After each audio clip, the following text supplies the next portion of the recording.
નમસ્કાર વિદ્યાર્થી મિત્રો, હું છું પવન પ્રભાકર. સ્કિપસ્ટોનમાં આપનું સ્વાગત કરું છું. ફ્રેન્ડ્સ, અત્યારના આ સ્પર્ધાત્મક કોમ્પિટિટિવ એક્ઝામ્સ, સ્પર્ધાત્મક પરીક્ષાના યુગમાં જ્યારે આપણે પસાર થઈ રહ્યા છીએ, ત્યારે એવા સમયમાં દરેક વિદ્યાર્થી માટે આમ એક કહી શકાય કે તકલીફ આપતો વિષય એમ કેવું હોય કે મોતિયા મરી જાય એવો એક વિષય. નામ સાંભળીને જ બધાના મનમાં એક ડરનો માહોલ ઊભો થાય, ફોબિયા છવાઈ જાય એવું ઇંગ્લિશ ગ્રામર. ઘણા તો એ સાંભળીને જ વિડીયોને બંધ કરી દેશે. પણ આ જે યુગ છે એમાં એકદમ સરળ બનાવીને જો કંઈ પણ વસ્તુને શીખવામાં આવે તો એમાં કંઈ તકલીફ આવતી નથી. પછી પરીક્ષા કોઈ પણ હોય, જેમ કે GPSC, PI, DYSO, STI, ATDO, બિન સચિવાલય clerk, senior clerk, junior clerk, તલાટી કમ મંત્રી એટલે કે જેને આધુનિક નામ આપવામાં આવેલું છે ગ્રામ પંચાયત સેક્રેટરી,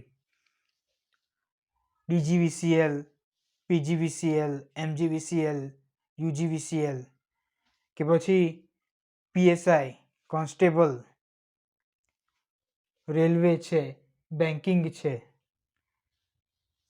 એસએસસીની લઈ લો કે કોઈ પણ સ્ટેટની કે પછી ક્લાસ 1, 2, 3, 4 ગમે તે કેમ ના હોય. આ સિવાય પણ ઘણી બધી હશે જે હું નામ બોલવાના મારે રહી ગયા હશે.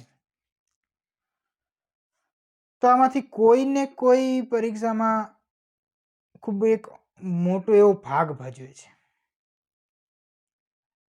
ક્લાસ 1, 2માં તો ખાસ કરીને ખૂબ જ વધારે, કેમ કે એમાં મુખ્ય પરીક્ષા જે મેઇન્સ એક્ઝામિનેશન કન્ડક્ટ કરવામાં આવે છે એમાં તો એકદમ ખૂબ જ ડિટેલમાં તમારે ઇંગ્લિશમાં અને એમાં લખવાનું રહેતું હોય છે. પણ જ્યારે વાત કરીએ આપણે ક્લાસ 3 અને એ બધી એક્ઝામ્સની, તો એમાં પણ એટલું ને એટલું એમાં ગુણભાર આપવામાં આવે છે. જેમ કે તમે હમણાં જોઈ શકો છો કે જુનિયર ક્લાર્ક અને તલાટીની એક્ઝામ નજીક આવી રહી છે, તો એમાં ઇંગ્લિશને કેટલું ને ગુણભાર આપવામાં આવેલો છે.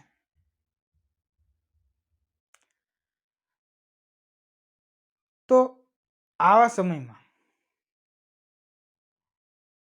જ્યારે દરેકને મનમાં ફોબિયા છવાયેલો હોય કે આ તો ખૂબ જ અઘરું છે અને ન આવડી શકે, ઘણાને એમ હોય કે ઉંમર વીતી ગઈ છે, જ્યારે આપણો પાયો કાચો છે કે સ્કૂલમાં આપણે નથી શીખ્યા, તો એ બધા ભ્રમ છે.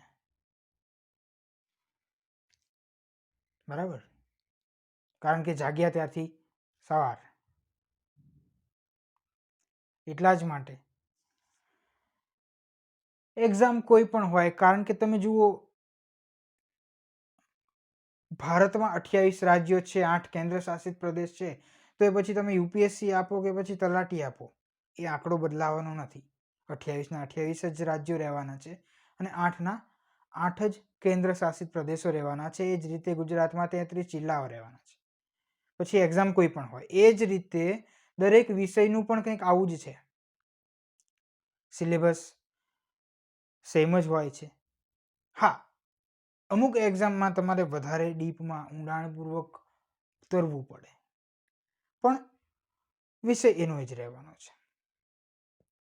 એ જ રીતે ઇંગ્લિશમાં પણ એવું નથી કે આ જીપીએસસી માટે અલગ હોય અને આ કોન્સ્ટેબલ માટે અલગ હોય ઇંગ્લિશ, તો એવું ક્યારેય ભ્રમમાં રહેવું નહીં. અહીંયા પણ A ફોર એપલ જ થાય, અહીંયા પણ A ફોર એપલ જ થાય. રાઈટ? તો એવા સમયમાં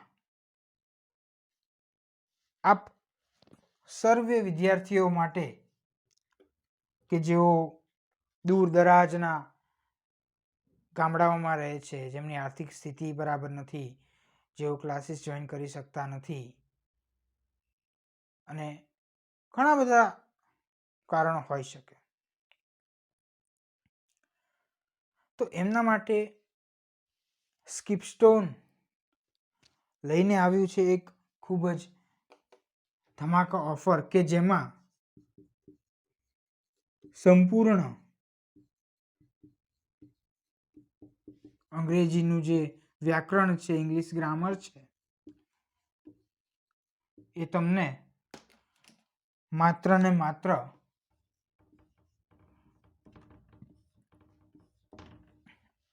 એકદમ નજીવી પ્રાઇસમાં મળવા જઈ રહ્યું છે. સંપૂર્ણ છે એટલે હકીકતમાં સંપૂર્ણ છે, એમ નહીં કે માત્ર 99 રૂપીસ છે તો ઉપરથી ભણાવી દેવામાં આવશે, નહીં. દરેકે દરેક ચેપ્ટર્સ, દરેકે દરેક ટોપિક્સ એકદમ ડીપમાં એને કવર કરવામાં આવશે. વિડીયોઝની સંખ્યા 100+ રહેશે. દરેક વિડીયોઝમાં અઢળક તમને ઉદાહરણો અને એક્ઝામ્પલ્સ, એક્સરસાઇઝ એ બધું આપીને સરળ ભાષામાં સમજાવવામાં આવશે.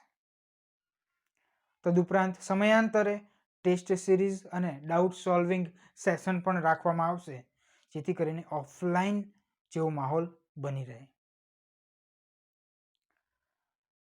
તદુપરાંત અપડેશનના વિડીયો એને પણ એમાં અપડેટ કરવામાં આવશે. વેલિડિટી તમારી 1 વર્ષની રહેશે અને સ્કિપસ્ટોન તરફથી એવો પ્રયત્ન કરવામાં આવશે કે દરરોજ એક વિડીયો આ કોર્સમાં ઉમેરવામાં આવે.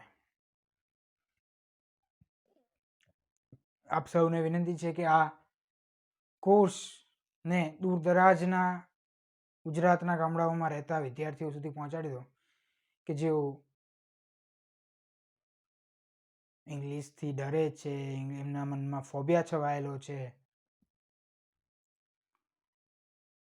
તો એમના માટે આ એક સુવર્ણ તક કહી શકાય. તમારે કશું જ કરવાનું નથી, માત્ર શેર કરી દેવાનું છે આ લિંક, આ કોર્સ, રાઈટ. કોર્સ ખરીદવા માટે તમારે પ્લે સ્ટોર પરથી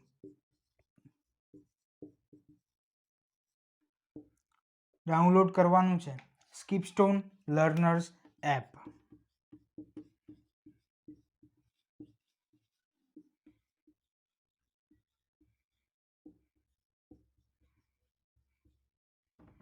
સ્કિપસ્ટોન લર્નર્સ એપ એ ડાઉનલોડ કરો, એમાં જ તમને આ રીતના ટાઇટલ વાળું કોર્સ મળી જશે, સંપૂર્ણ ઇંગ્લિશ ગ્રામર. આ પ્રાઇઝ માત્ર મર્યાદિત સમય માટે જ છે, તેથી વહેલા તે પહેલાના ધોરણે કોર્સને પરચેઝ કરી લેવા વિનંતી છે. પ્રાઇઝ પછી ચેન્જ પણ થઈ શકે છે, એટલા માટે. તો આવો સાથે મળીને સમજીએ, સાથે ભણીએ, સાથે આગળ વધીએ. જય હિન્દ.